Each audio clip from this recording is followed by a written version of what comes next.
اور اٹھے ہوئے حصے تک ٹخنے تک آپ پیر کا مسح کریں گے۔ کس طرح سے؟ پیر کی انگلی فرض کریں، سوچیں کہ یہ پیر ہے میرا، یہ والا پیر ہے، تو اب یہ انگلیاں ہیں پیر کی، یہاں پر یہ حصہ، یہ والا حصہ یہاں پر رکھیں گے اور یوں کر کے اٹھے ہوئے حصے تک لے کے آ جائیں گے، یہاں پر رکھنا چاہیے۔ بہت سے لوگ یوں کرتے ہیں، یوں کہتے ہیں یوں کر لو، ہو تو جائے گا مسئلہ لیکن اچھا والا نہیں ہوگا۔ بہتر طریقہ یہ ہے کہ آپ یہ حصہ، یہ آخری حصہ ہاتھ کا آخری پیر کے حصے پر رکھیں، وہاں سے لے کر لاسٹ حصے تک آپ لے کر آ جائیں، یہ پیر کا مسح ہوگا۔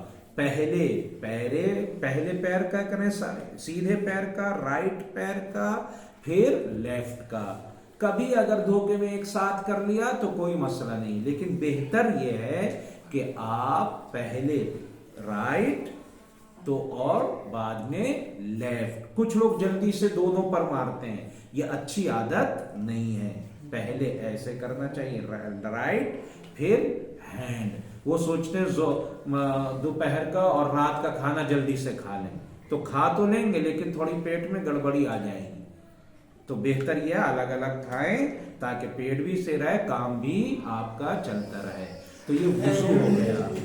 اس میں بہت سی یہ دعائیں پڑھنا مستحب ہے، دعائیں معصومین علیہ السلام سے، یا آپ کا وضو ختم ہو گیا لیکن وضو کرتے وقت دعائیں پڑھنا مستحب ہے۔ اور پوری دعاؤں کا خلاصہ یہ ہے، میں آپ کے ذہن تک پہنچا دوں، خلاصہ یہ ہے، آپ ذہن میں یہ سوچیں، اے اللہ یہ جو تو نے نعمت بنائی ہے پانی کی، یہ تیرا شکر ہے کہ تو نے یہ پانی کی نعمت بنائی کہ جو مجھے بھی پاک کرتا ہے، خود بھی پاک ہے، تیرا شکر ہے۔ تو نے مجھے سونگنے کی طاقت دی، اے پروردگار تو نے میرے چہرے کو اچھا بنایا، آخرت میں بھی میرے چہرے کو جہنم کی آگ سے محفوظ رکھنا، اے اللہ میرا نامہ اعمال میرے رائٹ ہینڈ میں دینا، جب دعا کرتے ہیں رائٹ ہینڈ میں، اور میرے لیفٹ ہینڈ میں میرا نامہ اعمال مت دینا، اس لیے کہ رائٹ ہینڈ والے کامیاب ہیں، وہاں پر وہ مولا کے ساتھ، بی بی زہرا کے ساتھ، امام حسن کے ساتھ وہاں رہیں گے رائٹ ہینڈ والے، اور لیفٹ ہینڈ والے ان کے ساتھ نہیں رہیں گے۔ تو اے اللہ مجھے نامہ اعمال رائٹ ہینڈ میں دینا تاکہ میں محمد و آل محمد کے ساتھ رہوں، اور وہاں پر علامت یہی ہوگی، جن کو رائٹ ہینڈ میں دیا جائے گا ایٹومیٹک وہ کامیاب ہو گئے، وہ محمد و آل محمد کے راستے پر ہو گئے، ان کے ساتھ چلے گئے، اور جو لیفٹ ہینڈ جن کو دیا جائے گا بولنے کی ضرورت نہیں، یعنی وہ ناکام ہو گئے، وہ دشمنان آل محمد کے ساتھ جائیں گے، جہنم میں جلیں گے۔ تو اسی لیے ہم وضو میں یہ دعا کرتے ہیں، اللہ ہمیں رائٹ ہینڈ میں نامہ اعمال دینا، لیفٹ ہینڈ میں نامہ اعمال نہ دینا۔ پھر ہم جب مسح کرتے ہیں سر کا تو کہتے ہیں، اے اللہ اپنی رحمت کا سایہ میرے سر پر باقی رکھنا۔ پھر جب ہم پیر کا مسح کرتے ہیں اس کا مطلب یہ ہوتا ہے، اے اللہ مجھے صراط مستقیم، کہ جو محمد و آل محمد کا راستہ ہے اس پر ثابت قدم رکھنا، یہ پیر میرے لرزش نہ کرنے پائیں، لغزش نہ ہو، میں ادھر ادھر نہ جاؤں، یہ پیر مجھے ہمیشہ صراط مستقیم پر لے کر جائیں۔ تو یہ ان دعاؤں کا خلاصہ میں نے آپ کو اس لیے بیان کیا تاکہ آپ بھی جب وضو کریں تو یہ دعائیں اپنے اللہ سے مانگیں، اور تاکہ ہماری ان دعاؤں کو قبول کر کے جس طرح اس دنیا میں ہمیں محمد و آل محمد علیہ السلام کا چاہنے والا رکھا ہے اللہ نے، آخرت میں بھی ہمیں انشاءاللہ ان کے ساتھ محشور فرمائے۔ انشاءاللہ باقی بات کل انشاءاللہ۔ والسلام علیکم ورحمۃ اللہ وبرکاتہ۔ اللہم صل علی محمد وآل محمد۔